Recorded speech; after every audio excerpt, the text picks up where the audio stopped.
Y creo que Dios nos puede hablar en este pasaje que está en Génesis 38. Y este mensaje le he llamado así: un momento con Judá, un momento con Judá.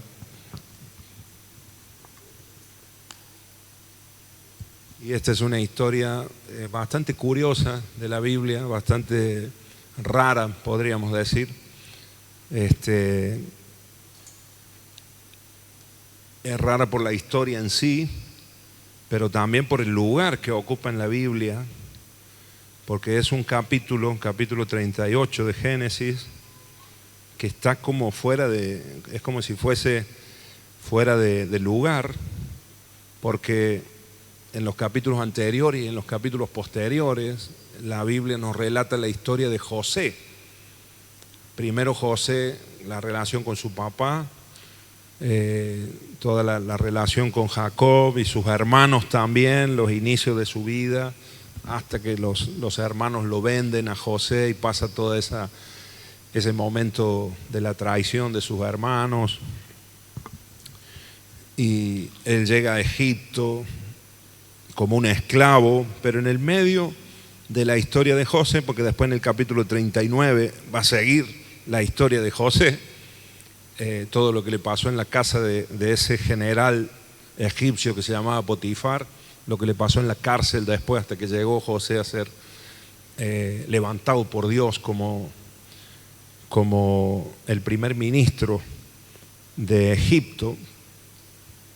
En medio de esa historia encontramos el capítulo 38 y es como que la historia salta de José, es como que vuelve a la tierra de Canaán y se centra en uno de los hijos de Jacob que se llamaba Judá, que es el cuarto hijo de Jacob.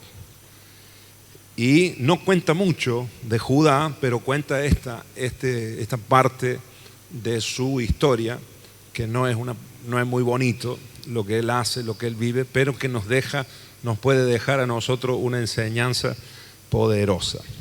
Amén, hermanos. ¿Están ahí conmigo? ¿Estamos en el contexto? Amén. Que el Señor nos hable. Vamos a leer juntos. Capítulo 38, versículo 1.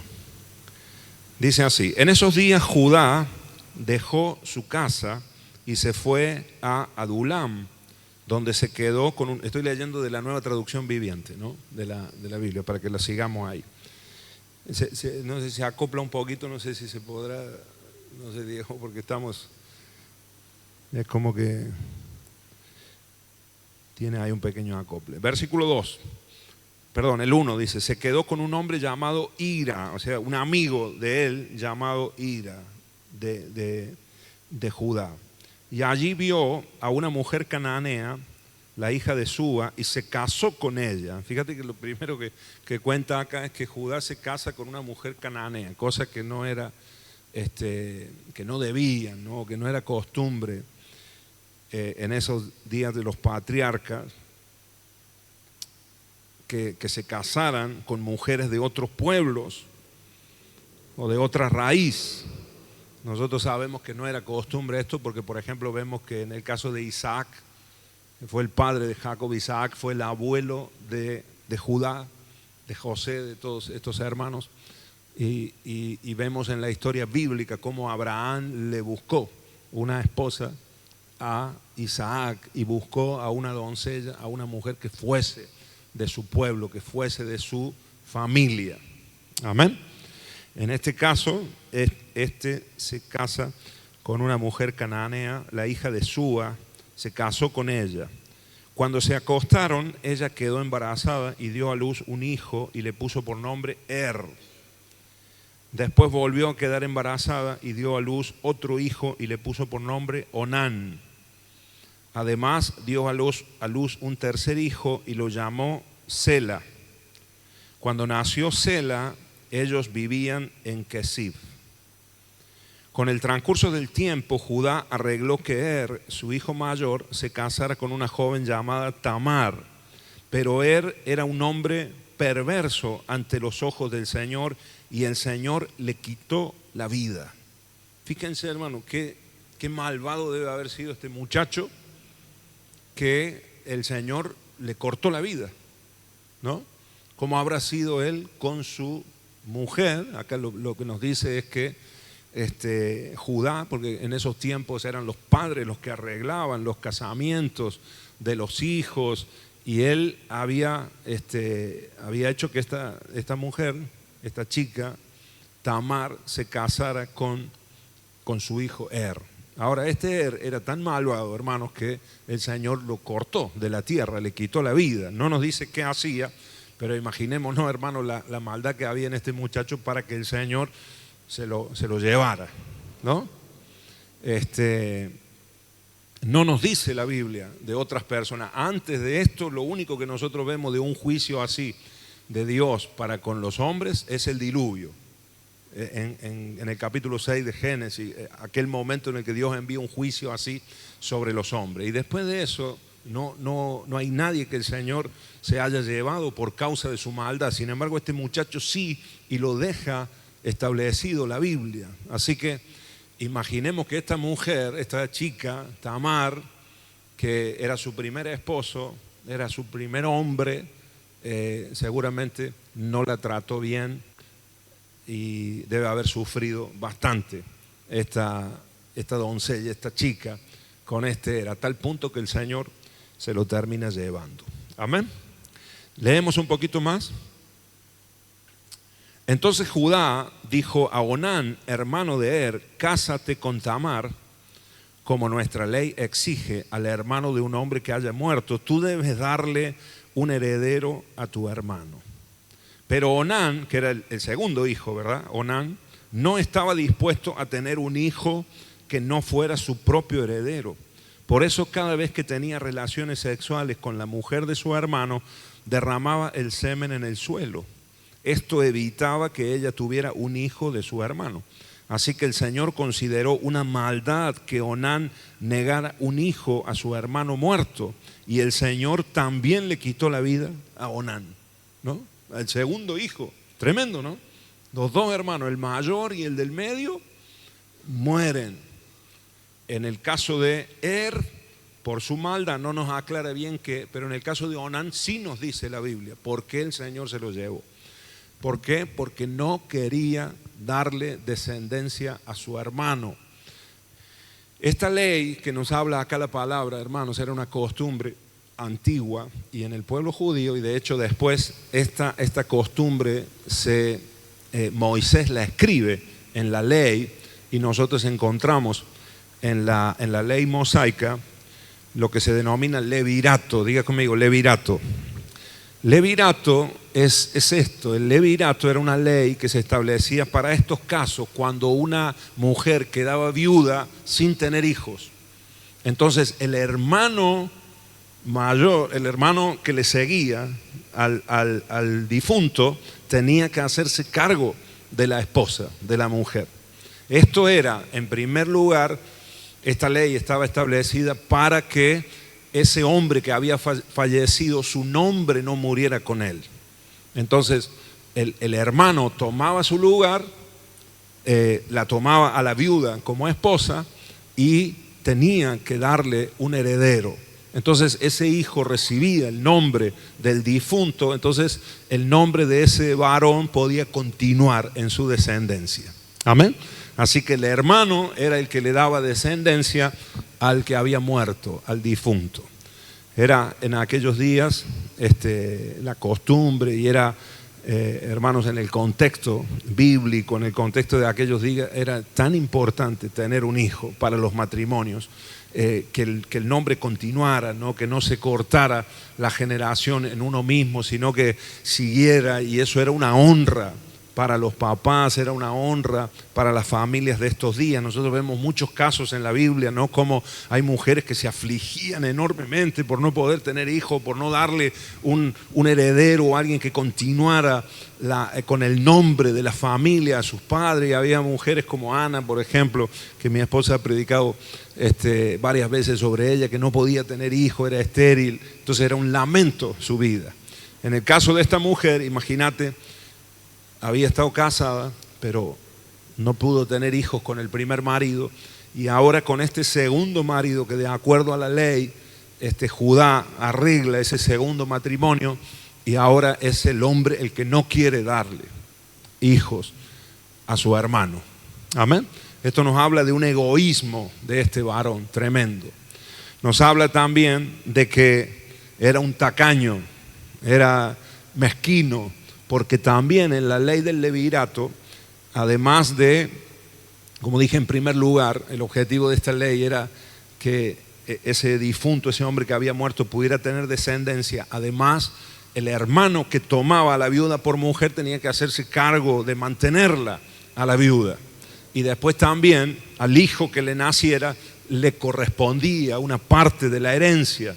Así que de alguna manera ese hermano que se hacía cargo de la viuda, cuando la viuda tuviera hijo, el hijo no era de él, le pertenecía, aunque naturalmente era de él, pero por ley le pertenecía a su hermano, pero él tenía que darle herencia. Amén. ¿Se comprende, hermanos? Y después este hermano se hacía cargo del sostenimiento, de la provisión de la viuda, y después cuando tenía el hijo, el mismo hijo también iba a hacer provisión para la mamá. Amén. Porque eran los varones los que traían la provisión a la casa en la cultura de esos días. Y nosotros sabemos que las viudas, por eso la Biblia habla tanto acerca del cuidado a las viudas y a los huérfanos, porque las viudas quedaban literalmente sin sustento ninguno. Por eso vemos tantas viudas pobres en estos días, ¿verdad, hermanos? ¿Se acuerdan la viuda de Eliseo que prediqué los otros días, que tenía un jarrón de aceite nomás porque no tenían forma, no podían las mujeres conseguir trabajo, no? Por eso tenían que casarse y era el hombre el que tenía que traer la provisión. Eso ha cambiado en nuestros días, ¿verdad, hermanos? Gracias a Dios, ha cambiado y hoy tenemos a mujeres que se valen por sí mismas y que incluso trabajan mejor que muchos hombres en muchos casos. Pero en este momento era así y además el hijo también iba a ser proveedor para esa mujer. Ahora, este varón, este hermano llamado Onán, no estaba dispuesto a tener un hijo. Y lo que él hacía es que literalmente, hermanos queridos, usaba a esta mujer como un objeto sexual, la usaba a ella porque tenía relaciones con ella. Pero en el momento de la eyaculación, él nos dice aquí la palabra que terminaba y lo hacía en tierra para no darle descendencia. Esto nos habla de un egoísmo tremendo en este varón, en este hombre. Tal es el egoísmo, tal es la mezquindad de él y de no querer ni a la viuda ni al hermano, ¿no? Porque hay que ser desgraciado, ¿no? Para tomar la viuda, pero no querer darle herencia y no cumplir con la costumbre, con la ley de esos días. Tal es así que el Señor también vio el corazón de este Onán y se lo llevó también. Amén. Murió también. Yo anotaba aquí algunas cosas. El levirato, además de mantener el nombre del difunto, tenía como fin el sostenimiento de la viuda. Primero por el hermano que la tomaba por mujer y luego por el hijo que podía, o por los hijos que podía dar a luz, que le correspondían a su hermano difunto. Ahora, el espíritu de la ley del levirato, hermanos, es hacer algo por alguien sin obtener nada a cambio. Ese es el espíritu de la ley del levirato. Y eso es lo que el Señor nos habla a nosotros, además de otras cosas que nos va a hablar en esta noche. Amén. Ese espíritu todavía está vigente en nuestros días. Nosotros tenemos la obligación, hermanos queridos, de procurar que nuestros hermanos tengan descendencia. Amén. Tenemos que procurar, tenemos que hacer todo lo posible, todo lo que esté a nuestro alcance para que nuestros hermanos sean bendecidos. ¿Cuántos me dicen amén? Amén, hermanos. No siempre estar mirando para nosotros mismos. Dios quiere bendecirnos a nosotros, gloria a Dios. Pero yo he aprendido, hermanos, y necesitamos nosotros entender lo que no hay nada que le agrade más a Dios que cuando nosotros hacemos algo por alguien sin que vayamos a tener ningún resultado a favor nuestro. Amén. Cuando nosotros hacemos a alguien, le damos algo a alguien, lo ayudamos en algo, pero sin estar pensando en qué beneficio puedo tener con esto que hago. Amén. Sino bendecir, ayudar, hacernos cargo a veces de situaciones difíciles que está pasando un hermano, una hermana, una familia, alguien, pero sin ese pensamiento o ese corazón que está en el mundo, hermanos, que ayuda, pero siempre viendo algún beneficio que pueda obtener, ¿no? Algún resultado que pueda haber beneficioso para el mismo que da. Sin embargo, el Señor ve el corazón y ve nuestro corazón, y ese espíritu esta ley está impregnada de ese espíritu, que es hacerse cargo, sostener, incluso dar descendencia al hermano, darle herencia, incluso sin obtener nada a cambio, que sea para bendición del hermano. Amén, hermano, ¿se comprende? Que sea para bendición del otro, que el nombre del otro sea el que se perpetúe, sea el que continúe. Amén, aunque yo no aparezca, aunque yo no figure en nada, pero el Señor, hermanos, ve ese corazón y no hay nada que le agrade más al Señor. Amén. Así que, decí conmigo, tengo que aprender a bendecir a los demás. Y el Señor nos ha hablado a nosotros, es parte de nuestra visión como iglesia. Y yo he visto, hermanos, cómo milagrosamente el Señor obra cuando uno hace algo en beneficio de otro y que no por ningún lado a vos te puede dar un rédito, ¿no? Por ningún lado vos podés recibir algo, algún beneficio de esa ayuda que estás dando, ¿no? Ayudas a alguien que no conoces o a alguien que, o a una iglesia. Nosotros como ministerio lo hacemos, ayudar a alguna iglesia que no tiene nada que ver con nuestra asociación ni con nosotros, y esas ofrendas, esa ayuda o ese esfuerzo, el Señor lo valora muchísimo. Amén. Y rompe también con nuestra tendencia a veces a mirarnos a nosotros mismos, a nuestro egoísmo, que lo traemos incorporado, hermano, de nacimiento nosotros. Amén. Y la forma de romper con ese espíritu egoísta del mundo y que está en nuestra carnalidad, en nuestra humanidad, es dando. Amén. Pero yo me he dado cuenta que hay algo que frena la bendición de Dios, y es cuando nosotros damos para recibir algo a cambio. A veces esa ley, que también es bíblica, que es la ley de la siembra y la cosecha, a veces nos juega una mala pasada a nosotros, en nuestro corazón. Porque damos, pero con el pensamiento no tanto en la dádiva, en la ayuda que estamos dando, sino en lo que vayamos a recibir, ¿no? Porque la Biblia dice que todo lo que el hombre siembra, ¿qué va a pasar? Eso va a cosechar, ¿no? Entonces nosotros decimos, bueno, doy para que Dios me dé, o doy para yo ser bendecido, y el enfoque se queda acá, en nosotros mismos. Vení para acá si te ve la cámara y no queda, ahí está. Estaba pensando en Ananías y Zafira, que tenían un corazón, no estaba conforme a Dios, sino que querían aparentar, diciendo que iban a dar tanto, y habían quedado de acuerdo ellos en quitar una parte, ¿no? Entonces Dios se ve que no le gusta esto porque los mató. Ellos murieron los...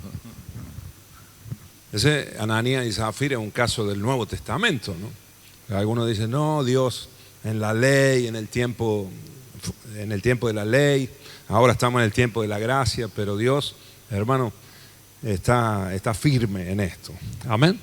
Así que nosotros, aun cuando hagamos cosas, aun cuando ahí está el punto de analizar nuestro corazón y delante del Señor hacerlo, nosotros sabiendo que, porque uno no puede negar que ese principio bíblico, por ejemplo, que te dije antes, ¿no? El de la siembra y la cosecha, uno no vas a obviar eso. Porque si uno da, si uno siembra, si uno, por ejemplo, ayudas a personas, dedicas tiempo para otro, lo escuchás, orás por ellos, todo eso es siembra, ¿no? Inevitablemente vamos a recibir una cosecha de esa siembra, de esas buenas obras que nosotros hagamos. Pero el punto es que no estemos pendientes nosotros de eso. Amén, hermanos. Que no estemos ahí, wow, yo di esto, entonces Dios me tiene que dar. No, yo di 10, Dios me tiene que dar 20. Y cuando entramos en ese juego, en esa confusión de nuestro corazón, es ahí donde se corta también la bendición del Señor. Amén. ¿Me dicen amén, hermanos? En la ley del levirato estaba eso, dar para el otro, ¿no? Pero Dios bendecía, mucho más todavía. Amén.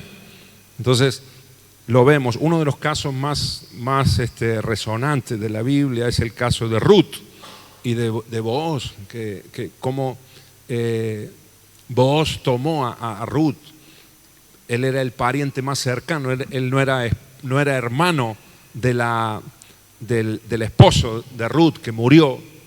Él era el pariente más cercano, porque la ley era así: si no tenía hermanos, tenía que ser el pariente más cercano el que redimiera, porque ese es el punto, redimía a la viuda, ¿no? O sea, le quitaba la maldición de la viudez, y ahora la viuda de repente en el hermano o en el pariente más cercano ahora tenía proveedor, tenía esposo, tenía padre para sus hijos, tenía descendencia, o sea, todo lo recibía, todo lo había perdido en un día, ¿se dan cuenta? Pero había una ley establecida por Dios, que le permitía a la viuda volver a recibir todo, estar cubierta en el hermano. Amén. ¿Me dicen amén, hermanos?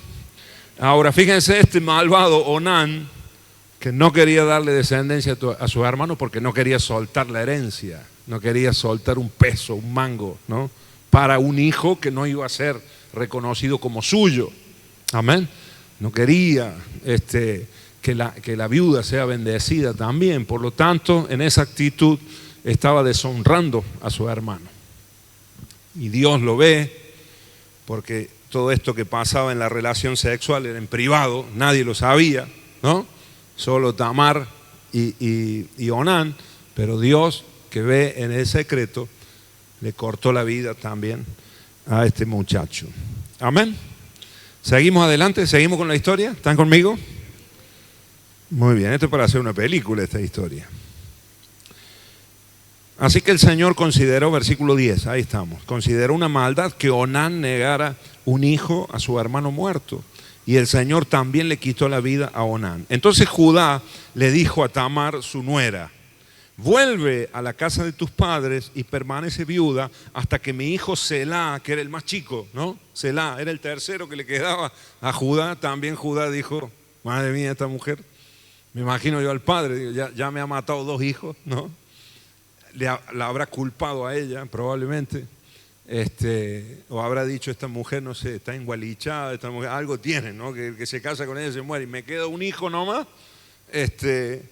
Así que le dice: mira, andate a la casa de tus padres, permanece viuda hasta que mi hijo Selá tenga la edad suficiente para casar. Fíjate, esto es una excusa. ¿Por qué? Porque era ley en esos días. Selá era costumbre, era lo que debía hacerse. Aunque hubieran muerto los 2, Selá tenía que tomarla por mujer y tenía que darle descendencia ahora a sus 2 hermanos, ¿no? Que habían fallecido. Así que Judá la manda para la casa de los padres y le dice: hasta que Selá tenga la edad suficiente, crezca para casarse contigo. Pero en realidad Judá no pensaba hacerlo porque temía que Selá también muriera, igual que sus 12 hermanos. O sea, le dijo: anda a la casa de tus padres, esperemos que crezca el adolescente, que era medio niño adolescente Selá. Pero la verdad en su corazón era que la quería echar de la casa. O sea, fíjate esta mujer, fíjate la situación de Tamar. Primero, un marido perverso, ¿no? Segundo, un marido que la despreciaba, un egoísta, que no quería darle descendencia, no cumplía con la ley, pensaba en sí mismo. Tercero, el suegro la echa de la casa, encima mintiéndole, ¿no? Engañándola o queriendo pasarle el cuarto ahí. Le dice: anda a la casa de tus padres, ya te vamos a buscar cuando el niño crezca. Pero en su corazón estaba sacarse de encima a esta mujer. Amén. Judá no pensaba hacerlo porque temía que Selá también muriera, igual que sus 12 hermanos. Entonces Tamar regresó a vivir a la casa de sus padres. Unos años después murió la esposa de Judá, cumpliendo el periodo de luto. Judá y su amigo Hira, el adulamita, subieron a Timná para supervisar la esquila de sus ovejas. Alguien le dijo a Tamar: mira, tu suegro sube a Timná para esquilar sus ovejas. Verso 14, acá nos quedamos. Mira, la mujer está años en la casa de su padre, pasó el tiempo, ahora es Judá.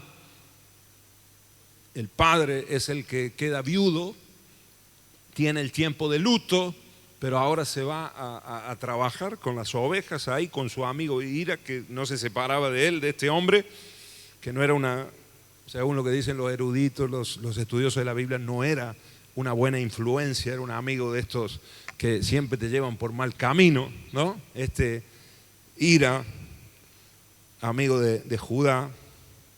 Ahora, alguien le avisó a Tamar, que llevaba años en las casas de su padre, una mujer deshonrada, todavía viuda, todavía incluso vestida, lo vamos a ver ahora, siempre de luto, una mujer que le había ido mal en la vida, en todo lo que había emprendido, y ahora había sido rechazada por sus esposos, también por su suegro. Verso 14 dice: Tamar ya sabía que Selá había crecido. Claro, habían pasado los años, pero aún no se había arreglado nada para que ella se casara con él. Hermanos, esto no era una cuestión de ser viuda nomás, esto era una deshonra en estos días para una mujer. Era mal vista, era despreciada. Las viudas que no eran redimidas eran despreciadas por las demás mujeres, por la sociedad misma. Así que lo que esta mujer estaba viviendo era un calvario, y además el niño, Selá, el último de los hermanos, ya había crecido, habían pasado años, y ella veía que no se arreglaba su casamiento, y no solamente lo veía ella, lo veía su familia, lo sabían los demás también. Así que de alguna manera esta chica, esta mujer, Tamar, era el hazme reír del pueblo, de la ciudad. Amén, hermanos. Una deshonra total la que estaba viviendo. En el verso 14 dice: así que se quitó la ropa de viuda. Acá vemos que ya habían pasado años, pero todavía estaba en luto, y se cubrió con un velo para disfrazarse. Luego se sentó junto al camino a la entrada de la aldea de Enaim, la cual está rumbo a Timná. Judá la vio y creyó que era una prostituta, porque las prostitutas se cubrían el rostro en esos días. Entonces, él la ve al costado de un camino. Judá, que había enviudado hacía un tiempo ya, que había terminado el luto, y ahora está con este amigo que es una mala influencia también, y la ve a Tamar sin saber que era ella. Y dice: Judá la vio y creyó que era una prostituta, porque ella tenía el rostro cubierto. Entonces se detuvo y le hizo una propuesta indecente, ¿no? Este es el nombre de una película muy antigua, ¿no? Propuesta indecente. Le hace una propuesta indecente, ¿no? Tener intimidad con ella. Déjame tener sexo contigo, le dijo, sin darse cuenta que era su propia nuera. ¿Cuánto me pagarás por tener sexo contigo?, preguntó Tamar.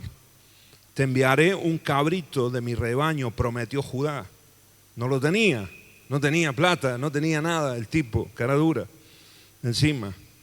Te enviaré un cabrito de mi rebaño, prometió Judá. Pero, ¿qué me darás como garantía de que enviarás el cabrito?, preguntó ella. ¿Qué clase de garantía quieres?, respondió él. Ella le contestó: déjame tu sello de identidad junto a su cordón. El sello de identidad era un anillo que se llevaba en esos días, con el que era como una firma, ¿no? Sellaban con el anillo cuando justamente él iba a trabajar, a esquilar ovejas, en las tratativas de los negocios de esos días, se pactaba todo con el sello de identidad. Es como el documento en nuestros días, ¿no? El número de documento, el documento de identidad, para dejárselo a ella. Dice: déjame tu sello de identidad, el cordón y el bastón que llevas. Entonces Judá se los entregó. Después tuvo relaciones sexuales con ella y Tamar quedó embarazada. Wow, diga conmigo, wow. Después de tantos años, ¿no? Con un esposo, con otro esposo, y no quedaba encinta, no quedaba embarazada, porque uno no quería por otro. Miren, hermanos, hasta ustedes lo saben naturalmente, aun cuando uno, lo que hacía el segundo hermano, no eyacular, digamos, no tirar fuera la eyaculación, aún así incluso puede quedar una mujer embarazada, ¿no? En la misma relación, pero no había sucedido con ella. Y ahora de repente, un solo momento, un solo día, con Judá, que era su suegro, y queda embarazada. ¿Qué pasó? Luego ella regresó a su casa, se quitó el velo y se puso la ropa de viuda como de costumbre. O sea, fue un momento. Más tarde Judá le pidió a su amigo Hira, el adulamita, que llevara el cabrito a la mujer y recogiera las cosas que le había dejado como garantía. Pero Hira no pudo encontrarla porque no había prostituta, porque no era prostituta, porque no estaba todos los días ahí. No, esto era una viuda, esto era una mujer de bien. Y la busca y no la encuentra. ¿Dónde puedo encontrar a la prostituta del templo local que se sentaba junto al camino a la entrada de Enaim? Así preguntaba el amigo, ¿verdad? En el lugar. Nunca hemos tenido una prostituta del templo aquí, contestaron ellos. Dice del templo, hermano, esto no era el templo de Dios, por supuesto. Estos eran los templos paganos en la antigüedad, que siempre se acostumbraba que hubiese mujeres alrededor de los templos, incluso algunas que se hacían llamar sacerdotisas de los dioses paganos de los pueblos que no eran el pueblo de Dios, ¿verdad? Entonces tenían estas mujeres que se relacionaban con hombres y a veces los atraían al templo, a la idolatría, atrayéndolos de esta manera. Por eso se acostumbraba que hubiese, donde había un templo pagano, normalmente había prostitutas alrededor. Por eso la pregunta es así. Entonces dice el verso 22, entonces Hira regresó a donde estaba Judá y le dijo, no pude encontrarla por ninguna parte. Y los hombres de la aldea afirman que nunca ha habido una prostituta del templo pagano en ese lugar. Entonces deja que se quede con las cosas que le di, dijo Judá. Envié el cabrito tal como lo acordamos, pero tú no pudiste encontrarla. Si regresamos a buscarla, seremos el hazme reír del pueblo. O sea, no quería dar la cara. Fíjate, Judá, qué desgraciado. Lo mandó al amigo. Y dice, bueno, si no la encontraste, no vamos ahí a andar buscando, preguntando, vamos a pasar vergüenza. Así que más vale dejemos las cosas como están y vámonos. ¿Dónde me quedé? En el 24, ¿no? Unos 3 meses después, acuérdense que estaba embarazada, ¿no? 3 meses, ¿qué pasa 3 meses después? Cuando ya una mujer está ya encinta, ya empieza a notarse, ¿no? El embarazo, ya empieza a cambiar la situación. Unos 3 meses después le dijeron a Judá, tu nuera Tamar se ha comportado como una prostituta y ahora como consecuencia está embarazada. Y fíjense lo que dice Judá, qué tremendo. Sáquenla y quémenla, ordenó Judá. Porque también era costumbre y también era ley en esos días. Una mujer viuda, que si no había sido redimido por el hermano en la ley del levirato, no podía tener otro esposo, no podía tener relaciones con otro hombre porque era digna de muerte. Así que para la mujer viuda, si no había un varón que la redimiera, un pariente cercano del esposo, la vida era un calvario, hermanos. Además de ser la burla, además de ser despreciada, no podía ella volver a tener esposo. Y ahora vemos acá que tan tajante, ¿no? Judá que le dice, sáquenla, quémenla, cuando él mismo era el que ya no le había dado, no había arreglado el matrimonio con su hijo menor. y le dicen, sáquenla y quémenla, ordenó Judá. Pero cuando la sacaban para matarla, fíjate el pueblo, todo dispuesto, ¿no? En esa época estaban dispuestos y disponibles todo para apedrear a una mujer, para quemarla, para matarla, ¿no? Qué días, ¿no? Qué tremendo.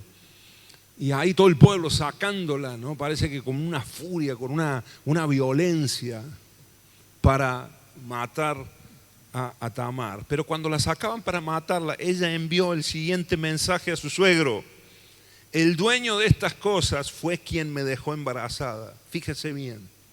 ¿De quién son este sello? ¿De quién es este documento? ¿No? ¿Qué dice acá? ¿De quién es este cordón? ¿Y de quién este bastón? Y Judá los reconoció enseguida, ¿no? Mira, esta era una mujer que había sufrido muchísimo en la vida. Su vida había sido una desgracia. Pero hermanos queridos, aprendo y aprendamos de esta mujer, porque a pesar de la circunstancia compleja, difícil, de no tener solución ni salida por ningún lado, no se quedó quieta, no se quedó en la condición en la que estaba, no se quedó quejándose, no se quedó conforme con la situación y ya esperando, no sé, morir. No, hizo algo, aunque parecía una locura, pero hizo algo. Amén. Y además fue astuta, porque se quedó con una garantía. Ella misma lo dijo, ¿no? Déjame una garantía. Y se quedó con una prueba de que Judá había estado y había tenido intimidad con ella. Esa prueba, esas garantías le salvaron la vida. Amén, hermanos. Así que, hermanos, tenemos que ser astutos en la vida. ¿Cuántos me dicen amén? Amén, hermanos. Mansos como palomas, pero astutos como serpientes también. El mismo Señor lo dijo. ¿Cuántos me dicen amén? Amén. Astucia Dios nos tiene que dar, y nosotros también tenemos que tener esa osadía para tomar decisiones también, en el nombre de Jesús. Amén. Ahora, miren, hermanos, el nombre Tamar, el significado del nombre Tamar es palmera. Tamar significa palmera. Y literalmente muchos creen que esta mujer fue así, como una palmera. Saben que algunas características básicas de la palmera es un árbol raro, es un árbol muy raro porque es intermedio entre lo que es como si fuera un árbol de hierbas o es aparentemente frágil. Sus raíces son así, como si fuesen musgo, como si fuesen así de hierba, no son las raíces gruesas que tienen otros árboles, pero la característica de las raíces de la palmera es que son mucha cantidad y que penetran muy profundo en la tierra, porque normalmente las palmeras están en lugares desérticos, áridos, y entonces tienen que ir muy profundo para encontrar las corrientes de agua. Amén. Ahora, esas raíces profundas que las raíces de la palmera consiguen estirarse y penetrar tan profundo en la tierra, es lo que permite que sea un árbol que no se quiebra, no se cae nunca. Soporta vientos extremados, hermano. Y uno puede ver a veces en los lugares así de playa, por ejemplo, lugares que no son desérticos pero de playa, uno ve que en la costa siempre hay mucho viento, ¿no? Porque está el mar abierto o el mar no tenés reparo, entonces normalmente hay mucho viento y uno ve que las palmeras están así, ¿no? Siempre están inclinadas, a veces están torcidas, están dobladas, pero no caídas. Amén.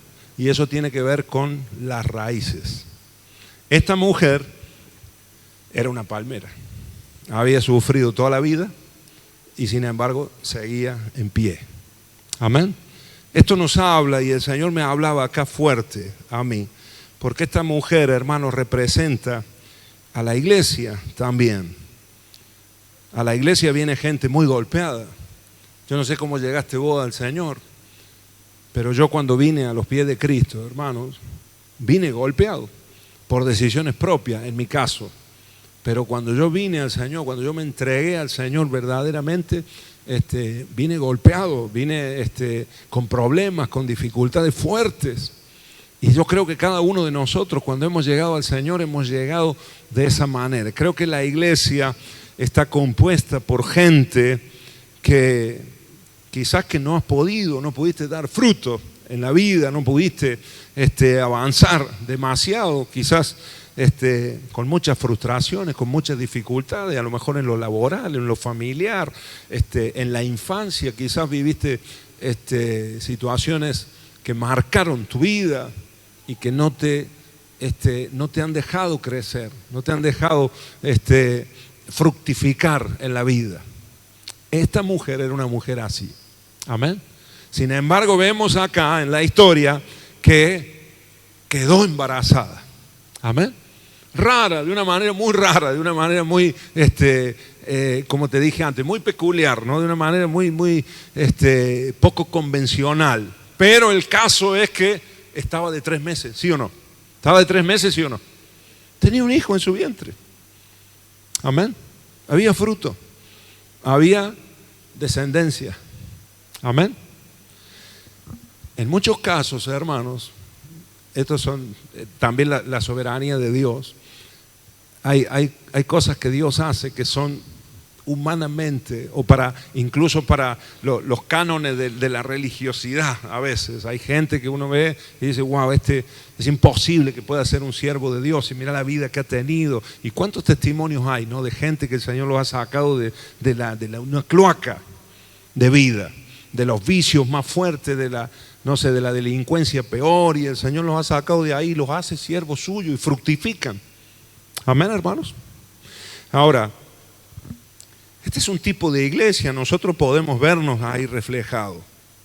Gente que no ha tenido una vida fácil, pero que no se queda con eso, no se conforma con la situación en la que está y busca la forma de salir adelante. Esta mujer, la única manera que encontró, porque ya sabía que el hijo menor no se lo iban a dar, y vio la oportunidad cuando le dijeron que su suegro se acercaba, y con astucia, ¿no? Son astutas las mujeres, ¿no? ¿Sí o no? Y esta lo envolvió, lo sedujo, y Judá cayó ahí como un pancho, cayó y quedó ahí. Encima le dio el DNI, le dio todo, ¿no? El hombre, había mucho tiempo que había quedado viudo, estaba ahí necesitado el hombre y quedó ahí enganchado. Ahora, ¿qué significa el nombre Judá, hermanos? ¿Qué significa el nombre Judá? Yo quiero que vayamos ahí a Génesis. Ahora déjenle ahí una marca si tienen la Biblia, si no ahí volvemos. Quiero que vayamos a Génesis 29, vayamos un poquito para atrás. Génesis capítulo 29.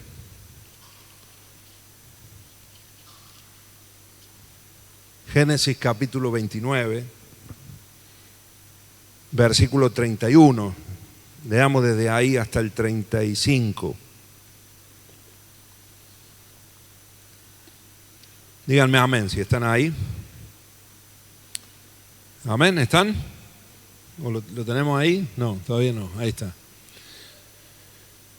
Dice así: cuando el Señor vio que Lea no era amada, le concedió que tuviera hijos, pero Raquel no podía concebir. Esto es Jacob, esta es la historia de Jacob con sus 2 mujeres, Lea y Raquel. Amén. Jacob, el papá de Judá, del hombre que estamos hablando, Jacob el patriarca. Dice acá que cuando Dios vio a Lea que no era amada, porque Jacob no amaba a Lea, Jacob se casó con Lea, su primera esposa, por un arreglo del papá de Lea. ¿Se acuerdan la historia? Trabajó 7 años, él amaba a Raquel, y Labán, que era el suegro de Jacob, lo estafó, lo engañó y le dio a la mayor, ¿no? Le dio a Lea, y él no la amaba, él amaba a Raquel. Después trabajó 7 años más y después se terminó casando con Raquel. Pero resulta que Raquel no podía tener hijos, era estéril, y Dios vio acá el sufrimiento de Lea, que no era amada. No hay nada peor que estar casado con alguien que no te ama. O sea, estar en relación con alguien que no te ama, no te sentís amado. Y esta mujer lo estaba sufriendo. En este caso, Lea, que después fue la mamá de de Judá.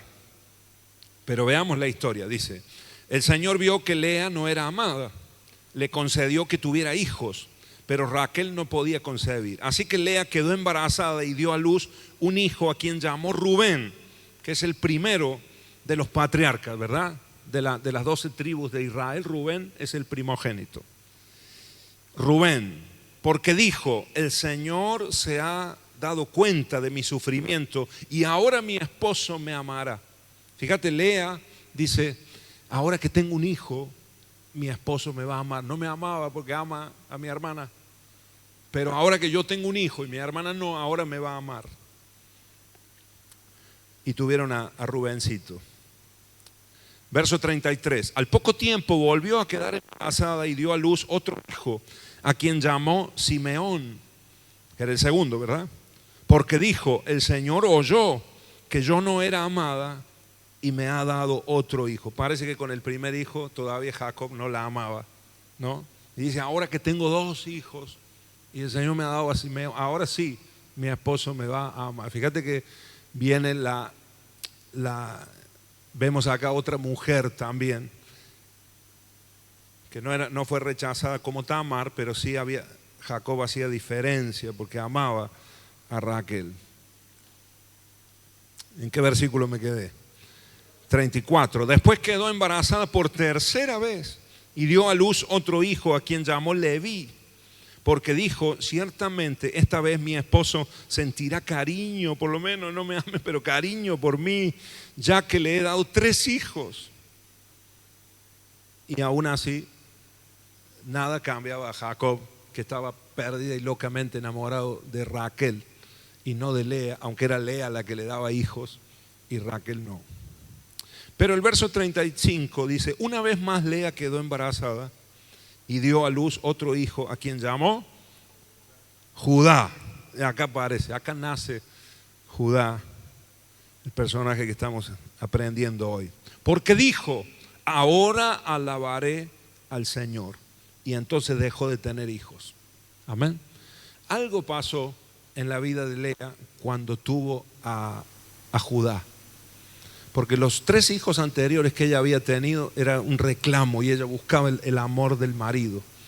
Pero ahora cuando tiene a Judá cambia y ya no habla de Jacob, ya no habla del esposo, sino que aprende a alabar a Dios. Amén. Y hay un cambio en la vida de esta mujer. Y siempre Judá, hermanos, en la Biblia es cambio, produce un quiebre.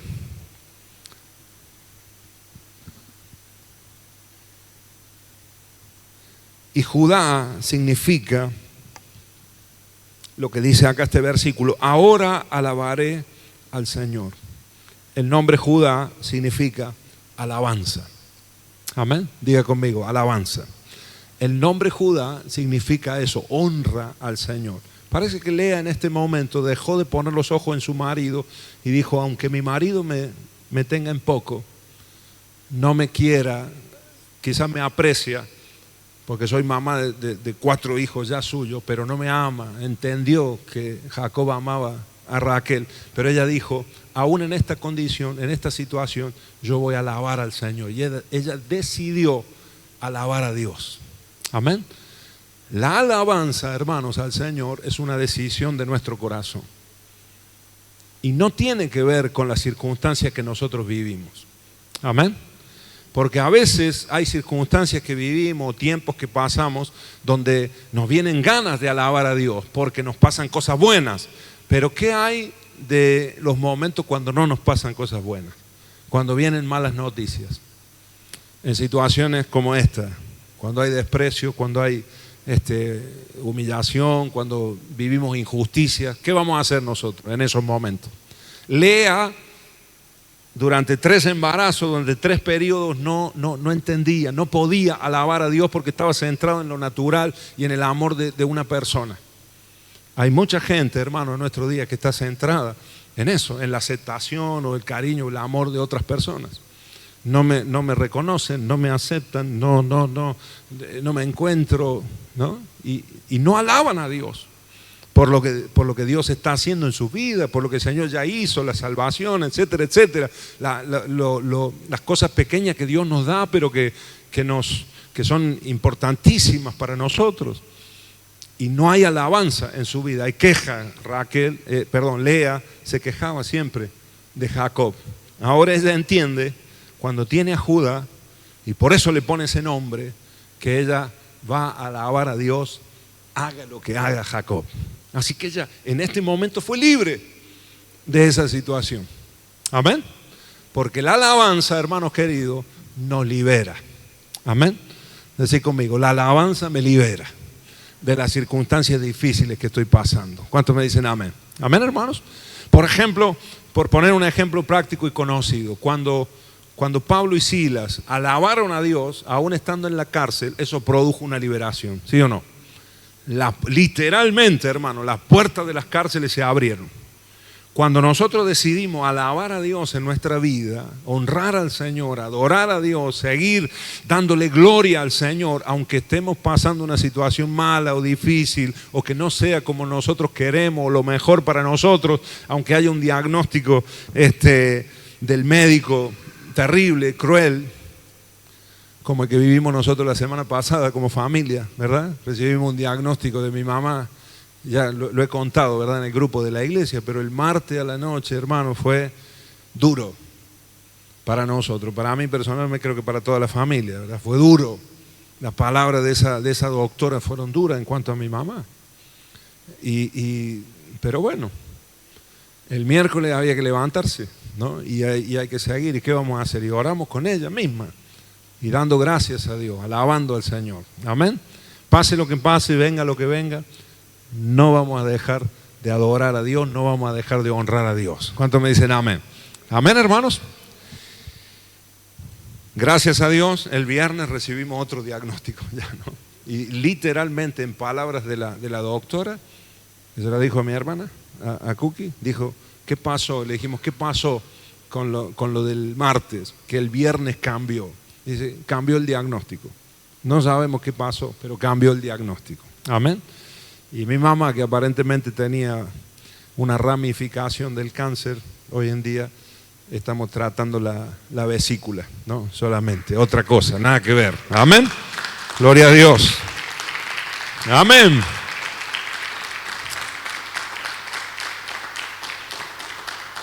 Decirle al que tenés al lado, nunca dejé de alabar a Dios. Ahora decirle de nuevo, deja de quejarte ya de todo. Dejemos de quejarnos, hermanos. Basta no sé, de mi ley, del país, yo qué sé, de la inflación. Hermano querido, alabemos al Señor con todo nuestro corazón. Eso nos va a liberar completamente. Amén. A la mañana cuando te levantes, ponete una canción de, no sé, de Juan Luis Guerra, no sé, arranca, ponete ahí pilas, ¿no? Pum para arriba, o una adoración, no sé, para el tiempo de oración. Pero yo a veces a la mañana voy en el auto a llevar a los chicos del colegio, lo que sé, pongo algo de alabanza, a veces el momento, apago un poco las noticias y vamos a alabar al Señor. Amén. Vamos a cambiar la situación y vamos a generar una liberación. Amén. Así que Judá, ¿qué significa el nombre Judá? Alabanza, alabanza, alabanza, alabanza, alabanza, alabanza. Cuando yo era chico nos hacían decir esa palabra para empezar a hablar en lenguas, ¿no? Y decirla rápido, cuando estábamos en las reuniones. Alabanza, alabanza, alabanza, alabanza, y empezábamos a hablar en lengua, ¿no? Era una forma, no sé, pero lo hacíamos a veces. Ahí parece que el Espíritu tomaba. Amén. Ahora, apliquémoslo acá, a esta historia que estamos aprendiendo, hermanos, apliquémoslo acá. Tamar tiene intimidad con Judá. ¿Qué significa Judá? Alabanza. Un momento de alabanza, hermano, un momento de adoración, un momento de intimidad con el Señor, y de cuando se produce un quiebre en nuestro corazón para alabar a Dios, aún en las situaciones más frustrantes de nuestra vida, es cuando vamos a quedar embarazados. Amén. en un momento, por eso le he puesto este mensaje, ¿cómo le llamé al principio? Un momento con Judá, ¿no? Porque ella tuvo 1000 momentos con el primer esposo, y no tuvo hijos. ¿Qué pasa? ¿Se ríen de mí o se ríen de...? ¿Ah? ¿O qué? ¿Qué le pasa? Ah, ¿está embarazado, Diego? ¿Cuánto está? ¿De 3, de 4? No, eso está de 6. No. Estamos más o menos, yo también llevo unos kilos de más.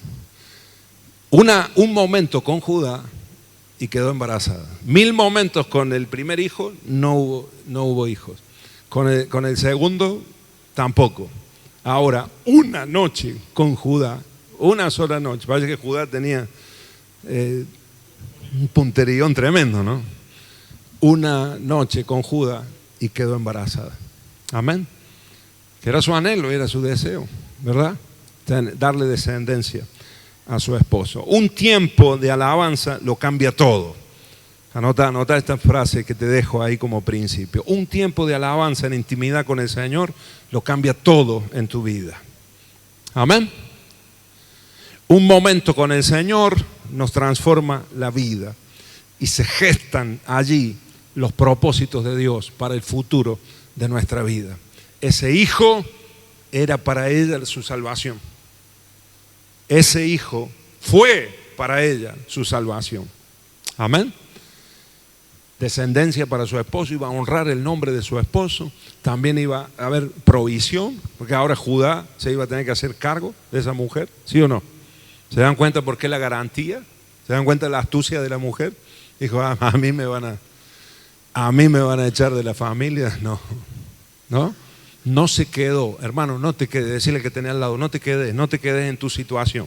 No te quedes diciendo, no, es imposible esto, no te digo que vayas a hacer lo mismo que esta mujer en estos días, ¿no? Espiritualmente, hermano, ¿no? Movámonos, hagamos algo, busquemos, pasemos tiempo con el Señor, metete con el Señor hasta que Dios haga algo. ¿Amén? ¿Cuántos me dicen amén? ¿Tendremos la capacidad nosotros? ¿Tendremos la fuerza para hacer algo así? De decir, Señor, me meto con vos a orar hasta que pase algo. O en mí, o a veces cosas que no pueden cambiar en nosotros mismos hasta que el Señor haga un milagro. Amén. Porque una noche, un momento de alabanza, de adoración profunda con el Señor, y ahí es donde se gestan, ahí hay vida, ahí se concibe, hermano, los propósitos de Dios, los planes de Dios. Ahí está nuestra provisión, hermano querido, está ahí en el secreto con Dios. Amén. ¿Amén o no amén? Está ahí, hermano. Ahí está nuestra provisión. En el nombre de Jesús. Le he contado varias veces la historia, de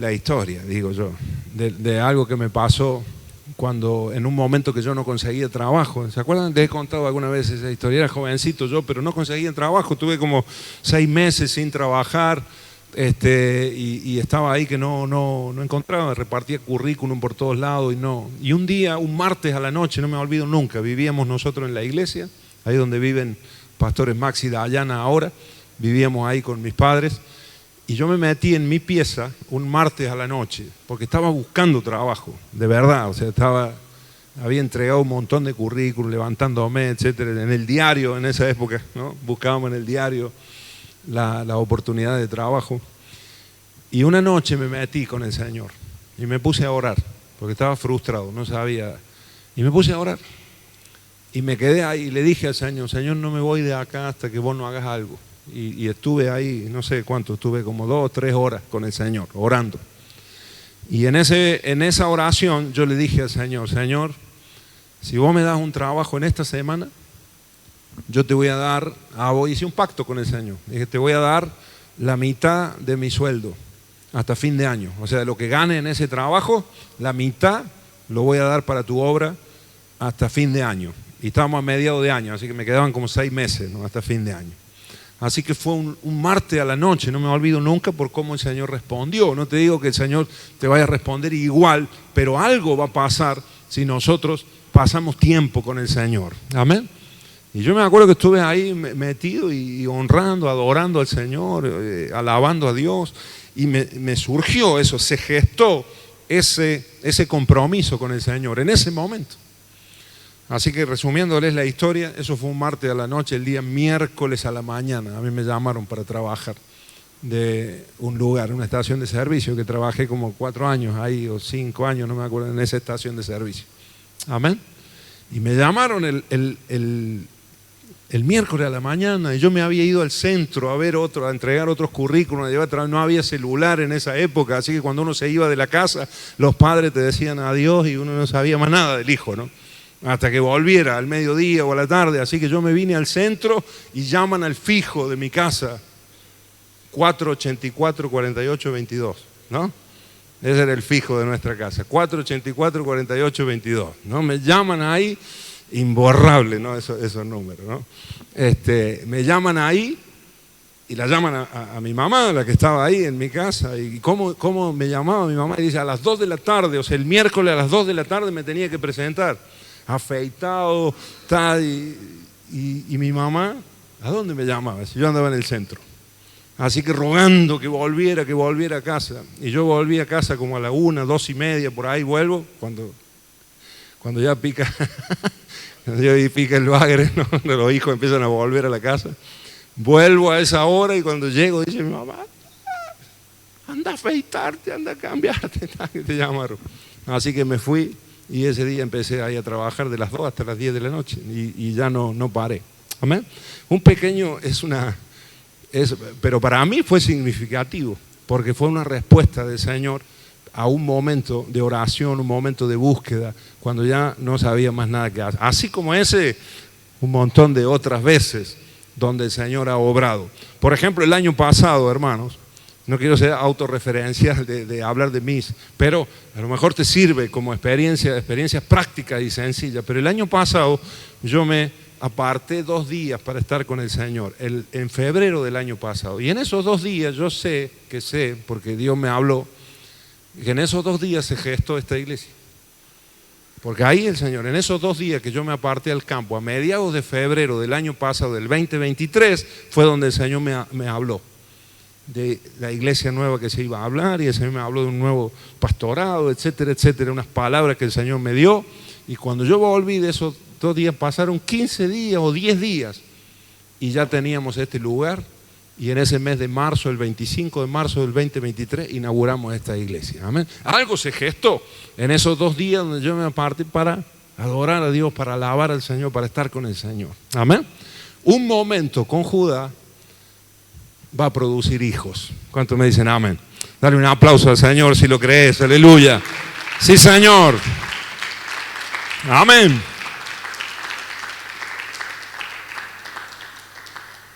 Un momento con Judá. Si has probado un montón de cosas, si has buscado de 1000 maneras, está acá, en la adoración, en la alabanza, en momentos de quebranto delante del Señor. Ahí es donde se producen. Amén, hermanos. Recién te hablé de Ana. ¿Cuándo fue que Ana recibió a Samuelito? ¿Cuándo fue? ¿Cuando se acostó con el Cana? ¿Cuando tuvo relaciones con el Cana? ¿O cuando estuvo llorando en el templo, ahí clamando a Dios? Que la vio Elí, ¿se acuerdan? Y pensó que estaba borracha porque era una mujer que estaba llorando, derramada en la presencia de Dios. Ahí el Señor escucha el clamor. Amén. Y después lo demás es natural, lo demás el Señor lo hace. Pero es cuando se quiebra algo en nuestro espíritu, es cuando viene la liberación. Amén, hermanos. Ahora, terminamos la historia para no quedarnos acá y que podamos ver el desenlace, 26. Dice, Judá reconoció enseguida y dijo, ella es más justa que yo, porque no arreglé que ella se casara con mi hijo Selá. Lo reconoce acá Judá. Y dice, ella es más justa que yo, esta mujer es más justa que yo, no merece la muerte. Yo soy el que la engañé y la mandé a la casa de sus padres. Y dice, y Judá nunca más volvió a acostarse con Tamar, porque era su nuera. Él no sabía, por eso se había acostado, pero después él nunca más la tocó, aunque ella estaba embarazada de él. Nunca más tocó ni se acostó con Tamar. 27. Cuando llegó el tiempo de que Tamar diera a luz, se descubrió que esperaba gemelos. Fíjate, ¿no? Hermano, la bendición de Dios viene doble, ¿sí o no? Amén. Dale un aplauso al Señor, aleluya. Cuando Dios bendice, bendice de verdad, ¿no? Amén. Se descubrió que eran gemelos. Eran dos, no era uno. ¿Hay alguna que esté embarazada acá? ¿Hoy? No. Pueden venir dos, ¿no? Amén. Andrea, pueden venir, cuidado. No, porque ya sería, ya tenían que comprar un camión, no sé. ¿No?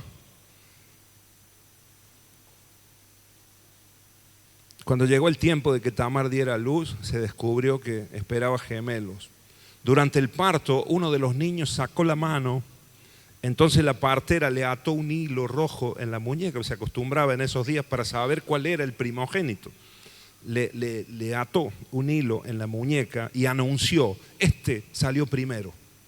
Pero luego el niño metió la mano de vuelta y salió primero su hermano, o sea, el que estaba atrás.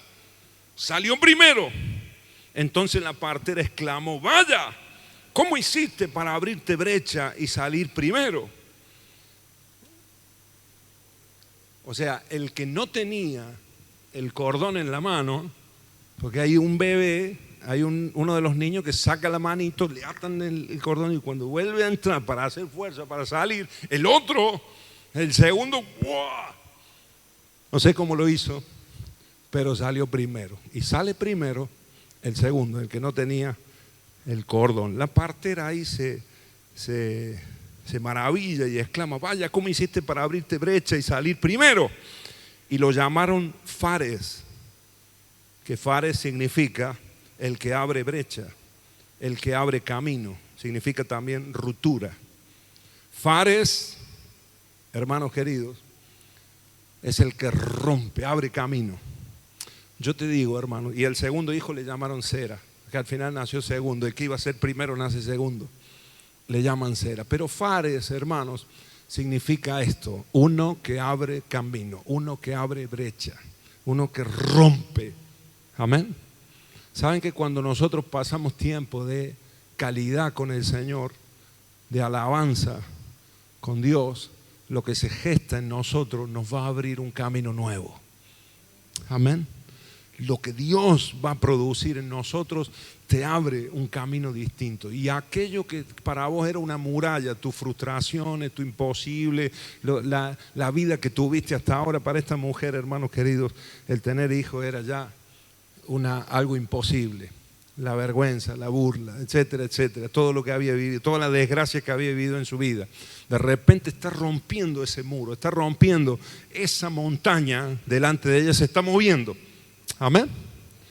Y le pone a su primer hijo por nombre Fares, el que abre camino, el que abre brecha. Amén. Porque la vida de Tamar nunca más volvió a ser la misma a partir de ese día. Amén, hermanos. Le damos un aplauso al Señor porque esto es un milagro que Dios hace. Amén. Bueno, nosotros, en algún sentido, nosotros somos Tamar. En algún sentido, nosotros, la iglesia del Señor, estamos representados en esta mujer. Amén. Que no teníamos ninguna posibilidad, pero por haber aprendido a alabar a Dios, a adorar a Dios, a tener intimidad con el Señor, se van gestando propósitos y vamos abriendo un camino nuevo en nuestras vidas. Amén. ¿Cuántos me dicen amén? Quiero que nos pongamos de pie en el nombre de Jesús. Y te dejo esta frase: tiempos de calidad e intimidad con Dios gestarán nuevos caminos para vos. Repito, tiempos de calidad e intimidad con Dios gestarán nuevos caminos para vos. Intimidad con el Señor dará a luz nuevas fuerzas para abrir brecha en los muros de la vida que se nos ponen por delante. Amén. No sé de dónde sacó la fuerza este muchachito para salir primero.